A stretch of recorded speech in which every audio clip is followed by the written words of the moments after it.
Fuck off Friday.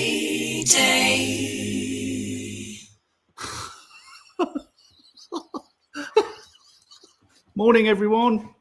Morning, coffee moaners. Morning if you're watching on YouTube. That's you. Morning if you're listening on podcast. That's you. How are we all? Anyone excited about season 2 of The Last of Us? Come on, roll up, roll up, roll up, roll up, roll up. And who's excited? Did anyone see my trailer reaction to what's it called? Can never remember the bloody name of it. One Battle After Another, the new Leonardo DiCaprio, but more importantly, the more Paul Thomas Anderson film. There was a moment in that film where goosebumps inadvertently erupted on my forearms. I had no control. Don't send me to prison. I couldn't help it, governor. Sorry, that's the way goosebumps work. The great thing about a goosebump is you can't deny you're having a reaction. Does anyone here get goosebumps? Morning, Hazel. Morning, Claire. Morning, Kaz. Morning, Melanie. Morning, Corshie's Adventures, Food, Fun, Sun, and Adventures. I get goosebumps on my goosebumps. We call them the Bieber bumps. There was a particular song that Justin Bieber used to sing when it came on in the car. It was a lovely thing. It was a lovely, lovely song by Justin Bieber. Would give me the Bieber bumps. I'd get the bumps on my Biebers, and my Biebers would be big. I am the fertilization president, the president of fertilization. If you don't know what I'm talking about, we will be doing a Trump's America at some point, and we'll be talking about how Trump has made himself the God-given, self-anointed president of fertility. He wants to be a fertility god. Oh, my Lord. We've moved from goosebumps through Bieber to fertility presidencies. And we're only 1 minute 55 in, guys. That's what you get from Coffee Moaning. If you haven't subscribed, look, you can subscribe. If you hate me and you hate Nads, great. It's like someone said the other day, we want 50% of people to hate us. Otherwise, we're doing something weird. We're being too nah. Do you get me? Oh, look, there's a little bit of something on the screen there. So how are all of you? How's Polly Ramen? Catching alive after a long time. Hope your mummy is doing better. Bless you. Thank you. She's coming this weekend. It's Mummy's Day. Mother's Day, where we champion mothers, and we also take a moment to pause and remember those of us who either have lost our mothers, have troubled relationships with our mothers. Not all mothers are good. It's like, just because you're a mum doesn't automatically make you a nice person. Just look at some of the chat rooms on Mumsnet. Some really vicious mums over there. 50% is a bit much. Yeah, I agree. Let's be liked by just 20%. Bridget M. Christ. If Trump is claiming to be a fertility god, God save America. I think he'd be the greatest prophylactic president known to man. All you would have to do is if you went into the bedroom, you're feeling slightly amorous, think of the Trump and an enormous wall, great big wall will come up, a bigly wall will come up between you and your loved one. Pucker up, pucker, pucker, pucker, pucker. His mouth just puckers like a cat's puckerer. Wow, is there anything that orange Muppet can't do? I know. Do you want to see the quote? Should we do it? Shall I send it to the computer? I've got my legs slung over a chair. That's how casual I feel about you guys today. Let's stop this transfer. Curly Cooks is a pre-record tomorrow, and it's just being compiled as we speak, though of course I've paused to talk to you. But whilst I'm finding this, let's go with this.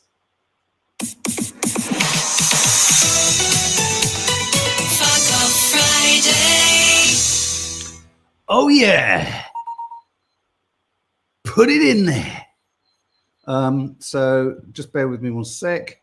I'm now gonna call up this clip of President Trump. Do you want to see it? Do you fancy a bit of Trump in the morning? I find Trump, whatever you think of him, Trumpety Trump, makes me smile for all the wrong reasons. Here he is. On it, and we're going to have tremendous the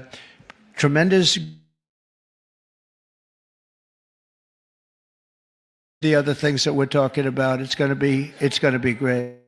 We're joined today fertilization. I'm still very proud of it. I don't care. I'll be known as the fertilization president. That's okay. That's not bad. It's not. That's not bad.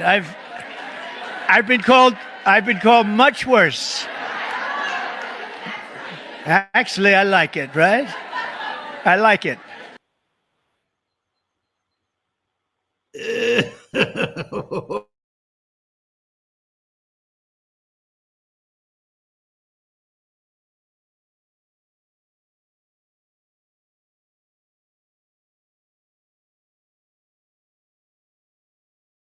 Bums. Let me just, am I back? Sorry if we've paused. Hopefully we've come back. Are we back? Let me know if I'm, but just say back if back. There's definitely something wrong with him, says Hazel Malbon.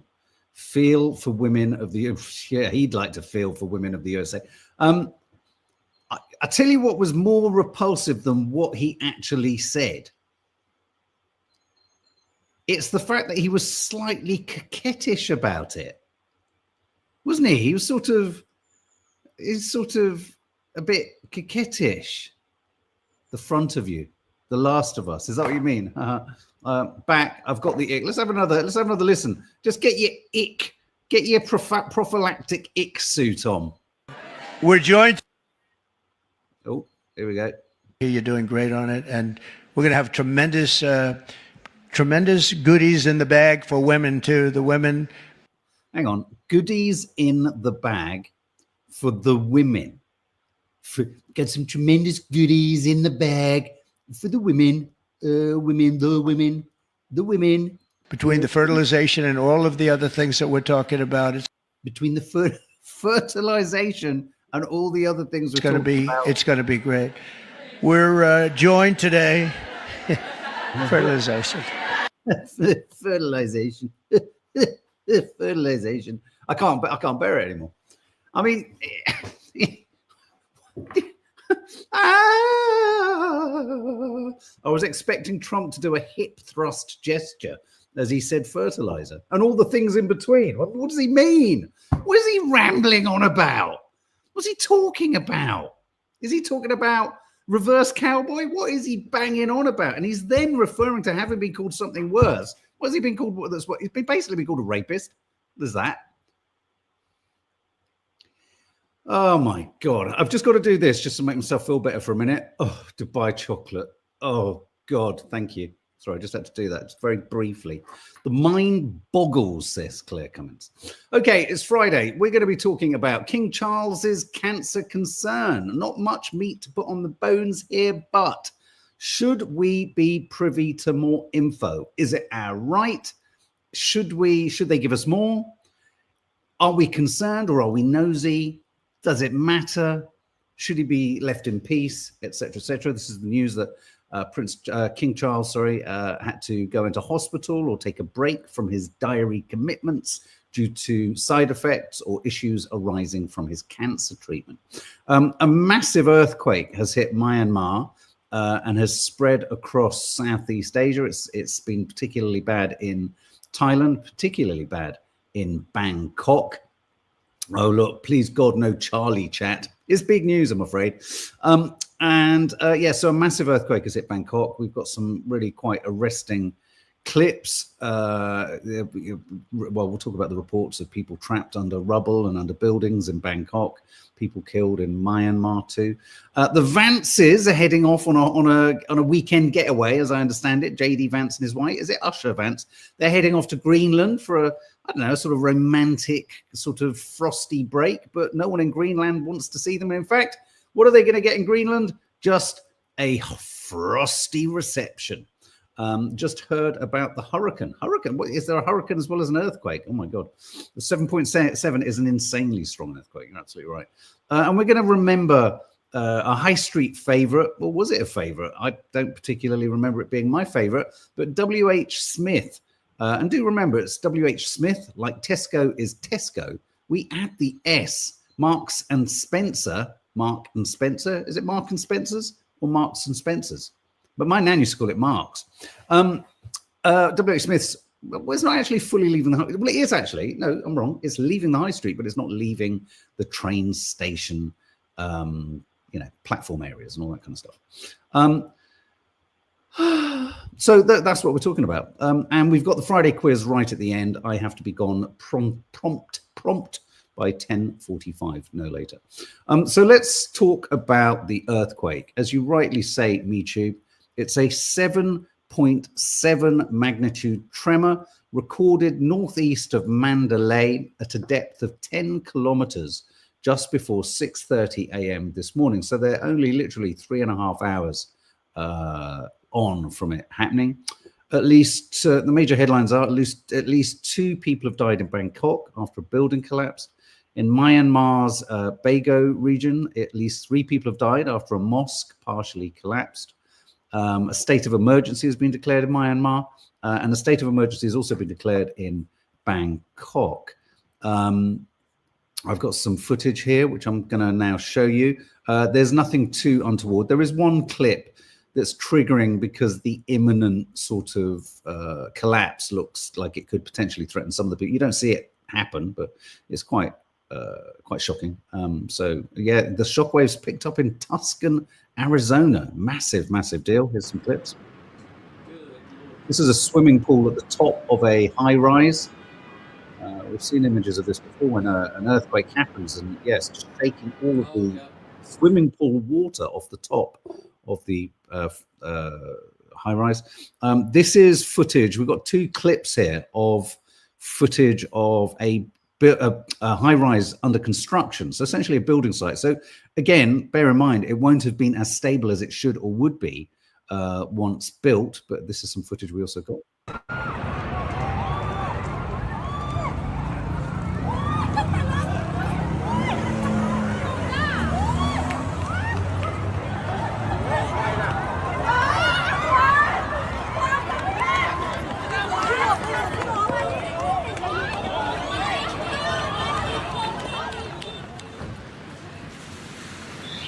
Swimming pool.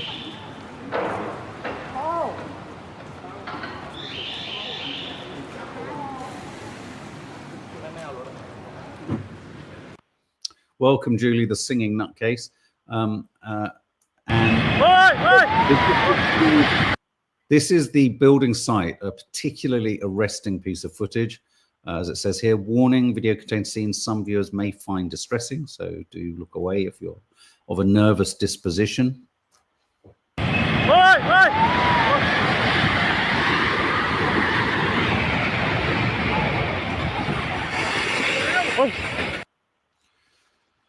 It just shows you, I mean, when things like this happen, it's just a reminder, isn't it, that you sort of think, I mean, I don't know if you think like this, but I think when people have anxiety, does anyone here think that this could ever happen to them? Mayor, welcome. Lovely to see your new moniker. And I hope I'm pronouncing it correctly, Mayor. I sometimes, when you're going around London or when I've been in cities like New York or Chicago, it's weird. I'm always, at the side of my mind is always the thought of catastrophe. Is that just me, or do most people do that? Do most people think like that? I don't know if that's normal thinking. I do. Here's also some images have come through. This is I don't know if it's the same building, but it could well be. That's collapsed. People being carried away. Huge cracks in the road. I believe that's in Myanmar. It's always a reminder, isn't it, when the natural world... Oh, Julie, the singing nutcase has just gifted 5 free memberships anonymously. So 5 people suddenly receive gifts. That's so kind of you, Julie, and very, very generous of you. Thank you so much. Very, very sweet, very kind. Abby Reed throws in a conspiracy theory. But isn't that the way that the Twin Towers collapsed? I thought they said that buildings don't collapse like that. But it was under construction. If you look at the building with the swimming pool swishing at the top, that didn't collapse. So yeah, Abby, I mean, there's a lot of debate around. I think the most, I don't know why, I don't want to go off into a 9/11 conspiracy theory, but one of the most oddest parts of that debate was is the fact that some guy took out massive kind of almost like terrorist insurance, like hours before the plane struck. Twin Tower collapsed because load bearing was on the perimeter of the building. This is all well documented. Michu, what do you make of the fact that who is the guy who suddenly took out like a massive insurance policy? I'm not for a minute fanning the flames of it. We knew someone who tragically was killed there, and I think it's far too far-fetched isn't it, to believe that that was done? I don't know. I can't go there. Can happen to anyone anywhere. I mean, do you remember the enormous earthquake that then led to the tsunami of around, must have been around 2002, 2003? I mean, when you think of I think something like 3/4 of how many people died? Was it 750,000? I think it was 750,000. Merely coincidence, says Michu. Yeah, I guess everyone's taking out insurance at all times, aren't they? We've seen, so hang on, so we've seen Donald Trump, we've seen that. So let's talk about, King Charles and the cancer concern. I mean, the story is King Charles is now back at Clarence House after experiencing temporary side effects from his cancer treatment. It's part of his continuing medical treatment. I mean, when the story broke last night, it is slightly deceitful how the press go about, King Charles rushed to hospital. Well, of course, everyone then thinks he's in a, screaming blue lights and it's catastrophe. It's all very calm. The royal, I think what sometimes happens here is the press tries to kick the sort of dust up and create some drama. And actually the royal family haven't created the drama. They're just going about their business, getting on with things. I think the thing that's kind of highlighted worries is His Majesty's afternoon engagements were postponed today. He's having a bad day. He's having a bad day. The guy's 76. He's struggling with cancer, or he's having treatment for cancer. It's like someone said, he does more than most people half his age. He's on his feet most of the time. So this is purely procedural. And whilst there are concerns, I don't think necessarily we need to be overly concerned. The royal family is very different without the Queen, says Laura Liu. I think we should leave Charles to get on with his illness. We don't need to know. Yeah, I mean, that's interesting. That's the question I kind of want to ask is, do we have a right to know? I mean, do we have a right to know? I mean, they're not putting this into the public realm. They just are in the public realm. Yes, it does. The earthquake does. Of course, the awful 2011 earthquake in Christchurch, New Zealand. That was catastrophic, wasn't it? Anyone can get cancer, says Gabrielle, and it raises awareness that cancer doesn't care who it gets. Yeah, he's got cancer, me too. Did they think he wouldn't have more treatment? Exactly. I mean, in and out for all sorts of treatments. The press, Mayor says, is incorrigible lately. They jumped right on that substation fire before a terrorist attack. Honestly, we need an overhaul of what the papers can do with regards to speculation. I'll tell you something else I've also noticed in the press. I don't know if you've noticed this. Donald Trump is Donald Trump is a brilliant, driver of clicks, of traffic, of business, of numbers, of advertising for all the news stations. And Trump is a sort of self-generating news item, isn't he? He opens his mouth. And you just need to quote the guy and suddenly it kicks off and everyone clicks on it. But what I've noticed is running alongside that is a real laziness in all other journalism around. I mean, Nadia were remarking on this the other day. Obviously, we did when we did the live about wholesomeness. When you look at the news stories, there's very few journalists actually working hard, looking at other things or asking probing questions. Things like the Middle East, things like the Ukraine. What we get, a lot of journalism now is really just a regurgitation of official statements. There isn't really any investigating. I think someone said the other day, journalism, if say it's raining outside and then someone says it's not raining, the job of a journalist isn't to show both sides of the debate. The job of the journalist is to show that it's raining and prove that it's raining. There's this specious nonsense idea that journalism needs to be presenting both sides of a situation equally, not if what is happening is unequal. The role of a journalist is to probe, obviously without wishing to sound like a broken record. The case in point is Palestine and Israel, where the press will freely publish the claims of the Israeli propaganda machine, and will always put in inverted commas and claim and question and query anything that comes out of Gaza. And never, ever have I seen, for example, there should be at least one feature done in one newspaper about why journalists still aren't allowed into Gaza and what that means for the coverage of the war. I haven't seen a single journalist, a British journalist, worth their salt, do a piece on how British journalism has failed in this conflict. And so what I'm suggesting is that really all the press, all of the media outlets are just leaning on Trump. They just wait for Trump to open his mouth the next time, and then they print loads of stuff. But it's a little bit like the sort of tabloid press simply reprinting the comments of social media posts as a story and then generating the story out of the response to the social media post. I mean, it's such lazy news coverage. It really is, Miles. So I entirely agree. Journalists these days would just argue whether it's rain or drizzle. Yeah. Carol Lewis, the royals have decided to believe they have the right to take on that position regardless of dubious lineage. So with the riches and privilege, they also get to share their lives with their subjects. So I guess what you're saying, Carol, is they should expect this probing interest. Margaret Ann MacArthur, if King Charles is missing, then we have a right to know as we are paying for him. I disagree with having a royal family too. Fair dinkum.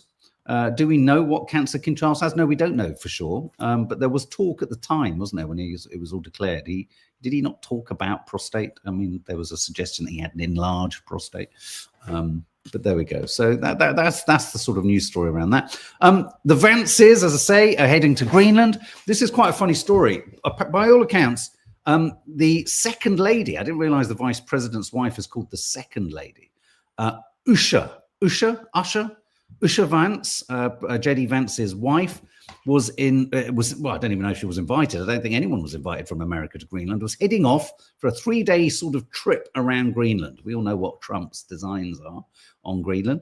But guess what? They couldn't find anyone who wanted to be seen with her or see her or welcome her. So literally her 3-day trip has been reduced to a 1-day trip. I think she was scheduled to meet the tobogganing team or something, but no one wants to meet them. They've even gone around knocking on doors, seeing if anyone will meet the JD. So JD, in a spectacular move that's sure to kind of please the Greenlanders, has said, I'll tell you what, I'll come over.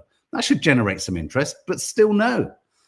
I wonder why. Could it be because Trump has threatened to annex Greenland? Vance will be greeted with demonstrations against him and the US. I hope so. There aren't many, there's about 70,000 people in Greenland. I hope every single one of them turns up with a great big sign saying not for sale. Who would want to meet them?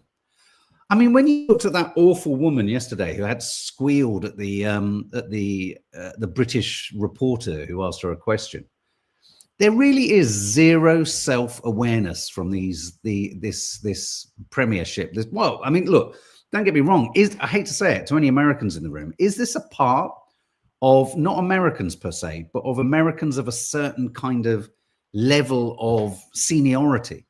Because the Democrats are just the same. A huge sense of entitlement, a distinct lack of self-awareness. I mean, I remember thinking that when Hillary Clinton wanted to run again, and I was thinking, for fuck's sake, get the message. No one's interested. Move on. But there's a huge sense of self-entitlement. I mean, do the Vances really wonder why no one is offering them even a cup of coffee in Greenland, given that they've said they're going to invade the fucking country? It's such arrogance. And, you know, so even that woman, whatever her fucking name was, you know, she's triple-barreled letters, and we don't give a crap about what your country.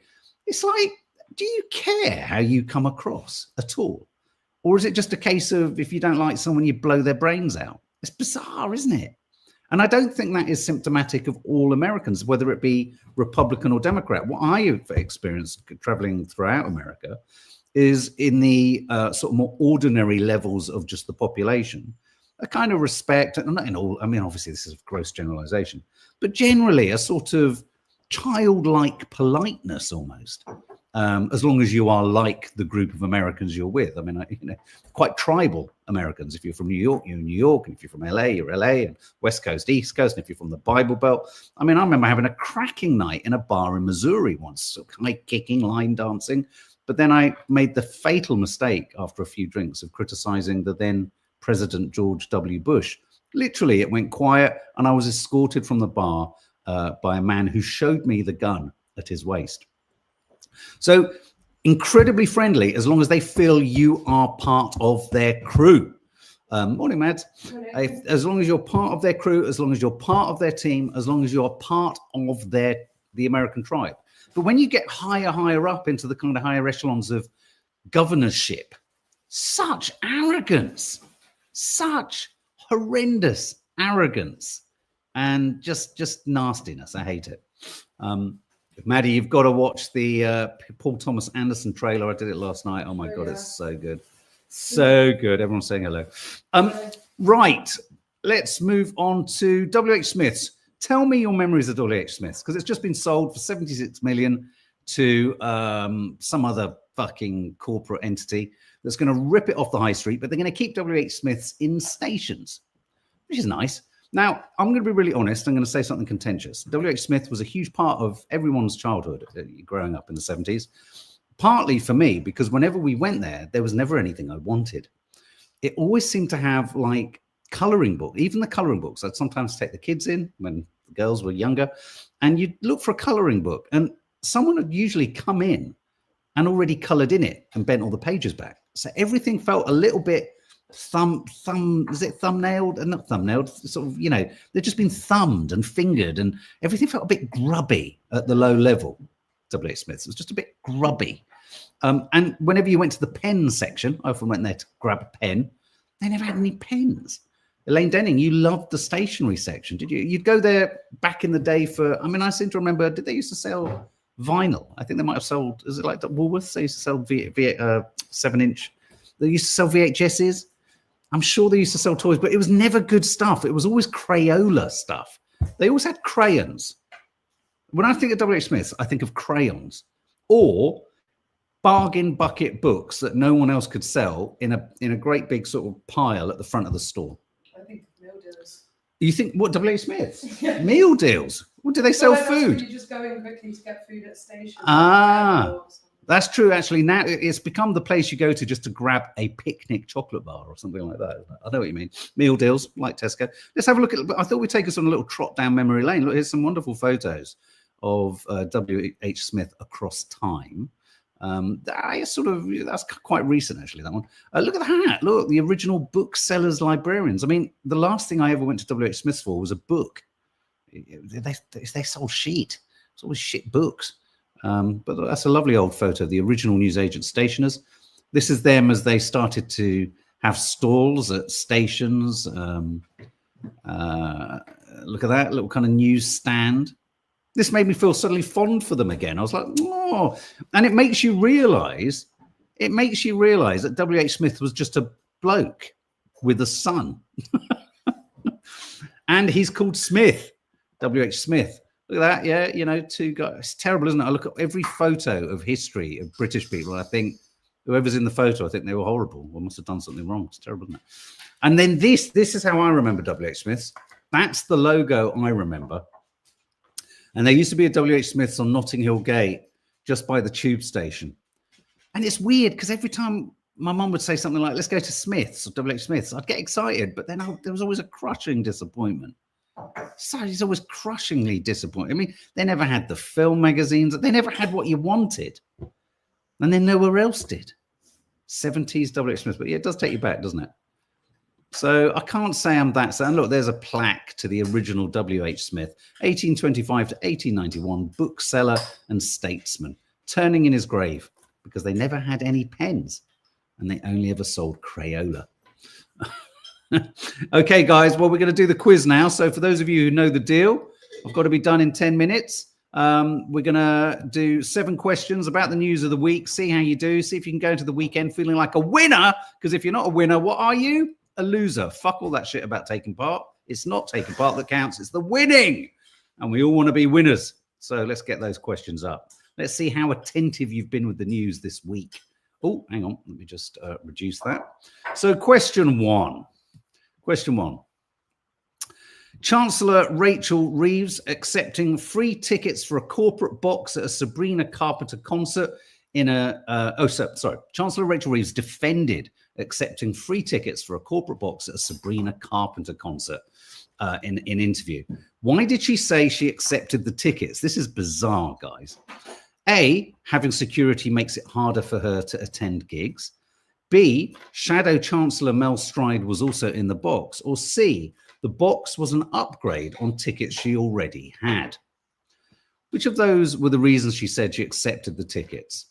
Was it A, having security makes it harder for her to attend gigs? B, Shadow Chancellor Mel Stride was also in the box? Or C, the box was an upgrade on tickets she already had? Share your thoughts. Maddie's doing the funny shit for the Sunday show soon. We've got it pre-recorded on Sunday, guys. The answer is A, having security makes it harder for her to attend gigs. Question 2, the Searchers will end nearly 70 years of touring with their debut at the Glastonbury Festival. How old will guitarist and founding member John McNally be when he performs at the festival? Is it A, 83, B, 85, or C, 87? The Searchers will end 70 years of touring with their debut at the Glastonbury Festival. How old will guitarist and founding member John McNally be when he performs at the festival? A, 83, B, 85, or C, 87? Dawny Harvey goes for 87. I went for 87. Got no way of fucking knowing his age. What a stupid question. It'll be 83. It's A. Question 3. Trump administration officials inadvertently added a journalist to the signal group that coordinated military strikes, where Defense Secretary Pete Hegseth said European countries were freeloading on US military power. Which other word, if you watch Trump's America this week, you'll know, which other word did he use to describe their behavior? Was it A, pathetic, B, pitiful, or C, pointless? Oh my God. We've got Donald Trump, the president of fertilization. Can you believe this? Can you believe he got coquettish about that title? Oh my God. The answer is A, pathetic. Question 4. Giggle has been added to a list of untranslatable words or those without English equivalents in the Oxford English Dictionary. The word comes from the Philippines Tagalog language. But what does giggle mean? A, an insatiable hunger. B, dancing in your garden in the rain. Or C, wanting to squeeze something cute. I am going to use this word forever. Oh my God, I love this word. What does the word giggle mean? It's untranslatable apparently, but what's a close sort of, what does it mean? A, an insatiable hunger. B, dancing in your garden in the rain. Or C, wanting to squeeze something cute. It's C, wanting to squeeze something cute. Toffee, I want to giggle you. Oh, I don't know if I'm pronouncing it correctly. Question 5. The discovery of a copper alloy stamp by a metal detectorist has raised questions about the origins of the iconic Sutton Hoo helmet. Wasn't expecting to say that sentence this morning. Thought for decades to have links to Sweden. Where was this stamp found? When I say a stamp, it's like a great hunk of metal, old metal with a sort of engraving on it. Where was this stamp found? A, Denmark, B, Finland, or C, Norway? The discovery of a copper alloy stamp by a metal detectorist has raised questions about the origin of the iconic Sutton Hoo helmet. I love it. We know so little about ancient history that all it takes is one thing to find, and the entire story and everything they teach in schools is up the fucking duff. It's brilliant. One of the things I remember discovering when we were homeschooling the kids was in prehistoric Britain, the reason they know so little is because it was prehistory. They haven't got any fucking evidence. So funny. The answer is A, Denmark. Question 6. A senator caused controversy in the Australian Parliament this week after protesting against a bill by holding up an unexpected item in the air. What was it that she held up? A, a bundle of dirty socks. B, a dead salmon. Or C, a half-eaten McDonald's Happy Meal. An Australian senator in the Australian Parliament, Christopher Cundall, if you're in the room, you'll know this. She caused controversy by holding something up. What was it? A bundle of dirty socks? A, B, a dead salmon, or C, a half-eaten McDonald's Happy Meal, which has now made me want chicken nuggets. So annoying, isn't it? Just say McDonald's and boom, I want a filet of fish, a Big Mac, extra sauce, all the work. Oh, I've got a raging hunger now. The answer is B, a dead salmon. Final question. You should know this. If you watch Trump's America, you'll know this. A portrait of Donald Trump was removed from a state government building in Colorado after he complained about it on social media. It doesn't look like me. It doesn't look like anyone. It's awful. However, the US president did accept another portrait as a personal gift from which world leader? Was it A, Claudia Sheinbaum Pardo, B, Vladimir Putin, or C, Volodymyr Zelensky? So he didn't like his portrait in Colorado, Trump, but who did he accept a portrait from? His big buddy. It's not going to be Zelensky, is he? Is it? He threw him out of the bloody Oval Office. Excuse me. The answer is B, his big buddy, Vladimir Putin. There you go.